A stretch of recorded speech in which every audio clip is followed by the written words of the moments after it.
Hello, I'm here with Bill White, who is a chairman of the Economic Development and Review Committee of the OECD. Before that, he worked for the Bank of International Settlements, and before that, he was a deputy governor of the Bank of Canada, so many years in central bank officialdom. Bill, thank you for joining us. Pleasure. I wanted to have you on because I wanted to discuss, well, a number of pieces that you've written. I recall reading recently your piece called The Unintended Consequences of Monetary Policy, and I was thinking of it today as I was reading about the Bank of Japan's bold new experiment being undertaken by the new head of the BOJ, Haruhiko Kuroda. So I was wondering if you would care to elaborate on the piece, perhaps in the context of what the BOJ is doing. Well, I guess what I've been worried about is that monetary policy has basically been, I would call it more of the same and still more of the same. That the basic idea has been right from the start that somehow there's a significant deficiency of aggregate demand, and that monetary policy can be used to back in that aggregate demand.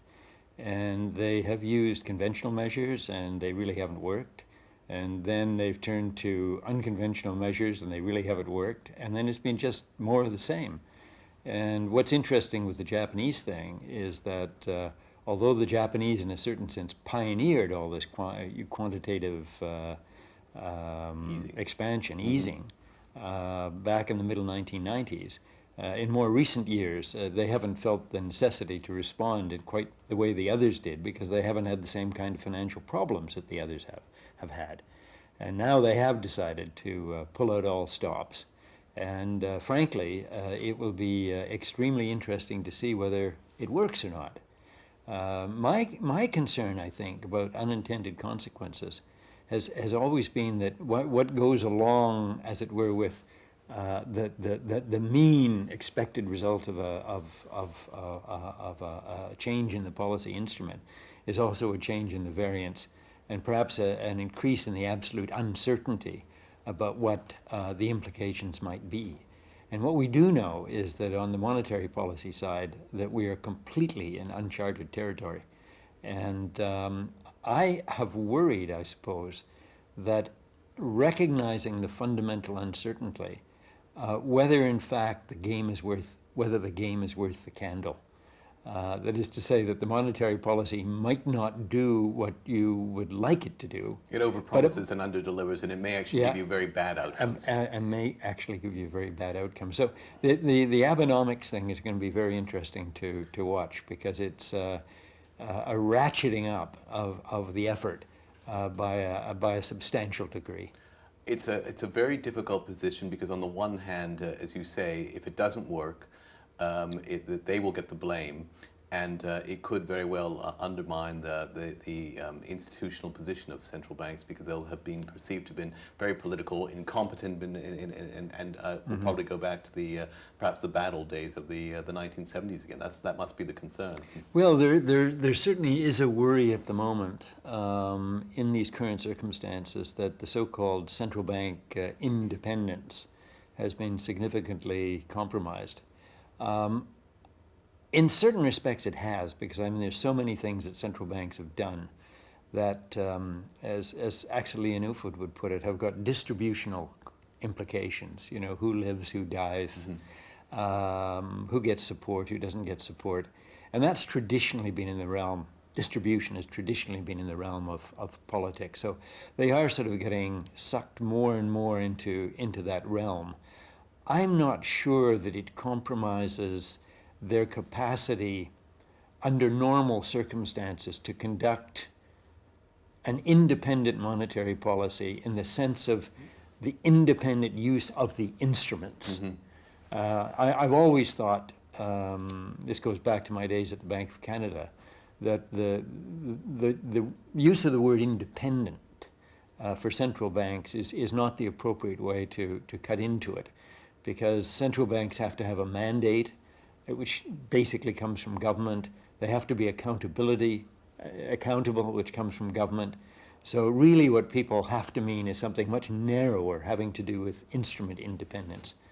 It may be that under normal circumstances, and even in spite of what's happened, that they'll be able to keep that instrument independence. But one never knows. Once the encroachment begins, it's very hard to know where the whole thing will stop. And you mentioned the distributional aspects, which really, as you say, falls into the political realm. In fact, it's a fiscal matter, and in some respects, that's always been my criticism of something like, say, quantitative easing, because for all the benefits that one allegedly gets from driving down rates at the long end, and I think it's questionable how much it does that, but let's assume that it does what it claims it does. You allegedly benefit borrowers and people in debt in those situations. But of course, at the same time, you're penalizing savers, you're penalizing pensioners. In fact, the effects of monetary policy, it's akin in some respects to using a meat cleaver on surgery rather than a scalpel. Yeah.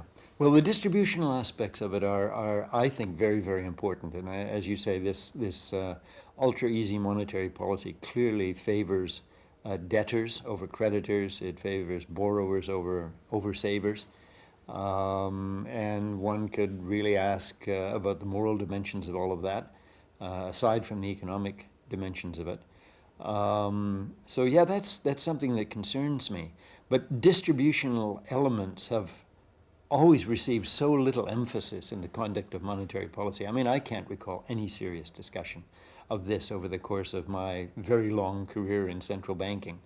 And I don't think it's getting much discussion now, to be honest.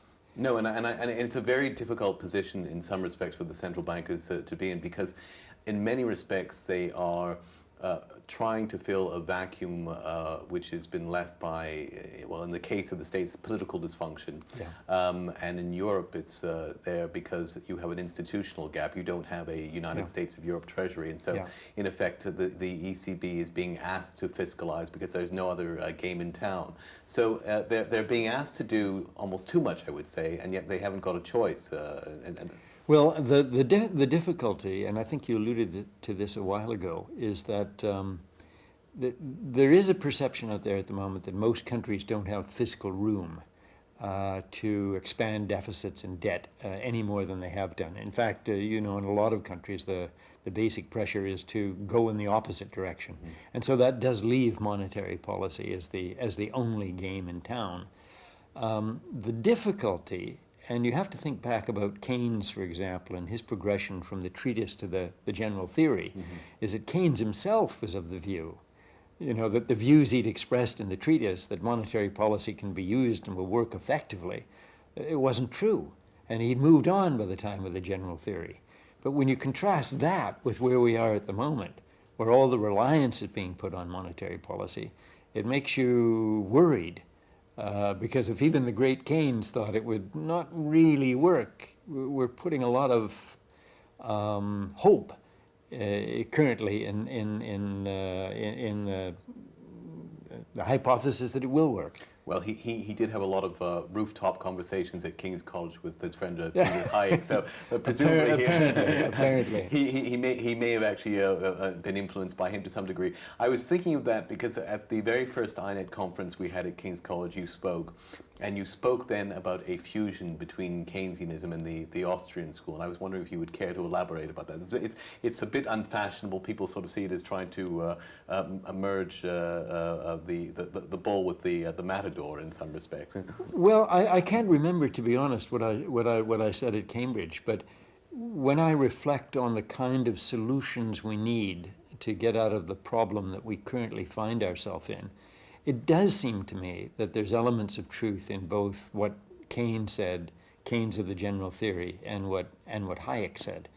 And I think there's a way, at least at the level of principle, of judiciously blending those things. Now, what do I mean? I guess, and this would please Keynes, I think we should use whatever room for maneuver in terms of demand-side stimulus we can find.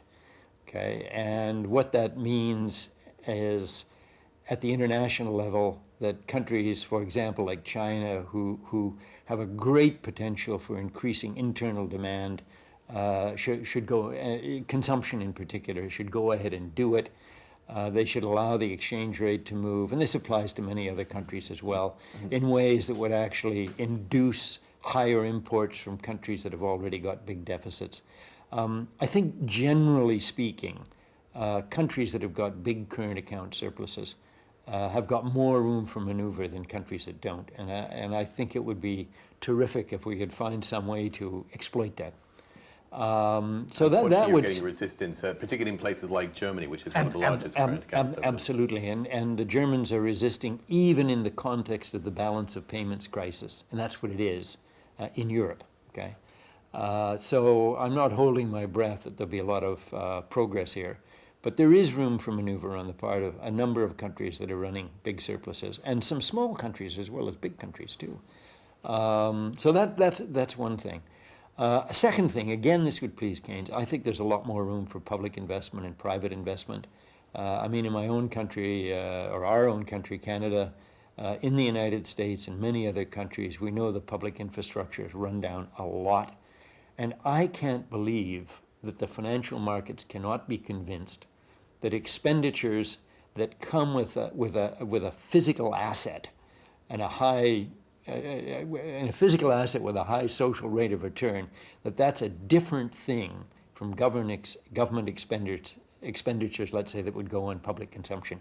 Yes, so I've often suggested that some of them just go ride around in a taxi in New York for a few hours, and after a few hitting a number of those potholes, see how their back feels. Yeah, absolutely. You'd see the room for more investment. Yeah. And I think there's room for more private investment too. Now I understand there's all sorts of reasons why it's not happening. But most corporations are sitting on huge amounts of cash. In part, I think it's because of simple uncertainty about policies. And I guess I would say that the sooner we can get rid of some of those uncertainties, things like the fiscal cliff and who's going to have to pay for it, which impedes people from, they want to keep the option of doing nothing in case something happens. So, yeah, more international cooperation to increase demand and more public and private investment. But I think Hayek's got a role in this too, because Hayek's sort of basic view is that if you get into a situation where there's been too much credit and people have got overextended, the money's gone. And the sooner that you face up to the fact that the money's gone and you allocate the losses and you allow redeployment of financial resources, you restore the banks to health and lending from the banks, the better off you're going to be and the quicker you're going to recover. And I've got a lot of, I think we need much more action on that front. I would say particularly in Europe, where of course the banking system is enormously important to the system, and they've made significantly less progress in Europe in resolving banking problems than they have in, let's say, the United States. And I'm not saying the States has fully resolved their problems. I just say they're further ahead than I think they are in Europe. And lastly, I think, and again, this would be a kind of Austrian sort of approach to it, I suppose, or more closely allied with the Austrians, is we need a lot of supply-side reforms. And the OECD, and I do a lot of work for the OECD at the moment, the OECD has been pushing this for ages and ages. I think, in a way, and by this I mean product market reform, labor market reform, freeing up the service sectors. It's always easier to do that, though, in the context of a growing global economy. And the difficulty of establishing supply-side response when you have deficient aggregate demand is sometimes you actually exacerbate the problem. Yeah, there's no question about that. But the counter argument is that when the economies are growing there's no political will. There's no political will to do it. And at the moment, the economies are in trouble. Providing new profit opportunities in the services sector, I think, would go a long way. It would take time, clearly, but would go a long way to stimulating investment, stimulating demand. And fact of the matter is that people do feel that fiscal policy is no longer available in most places. We spoke earlier about monetary policy is available, but it's questionable about whether it would work. So what I would really like to see is a reorientation from monetary policy is the only game in town to structural reform is the only game in town, and get on with it. Yeah. It takes time. I think it does take time. We, of course, at the Institute for New Economic Thinking have spent a lot of time discussing these very ideas and trying to achieve this fusion in our history of economic thought between Hayek and Keynes. And so there's an element of rediscovering the past in order to help with the new economic thinking in the future. But and I think you've done great work in that regard as well with your contributions. So I want to thank you for agreeing to be interviewed today, sharing your views with us. It's been very enlightening, and we've really enjoyed it. Well, thank you very much for having me here.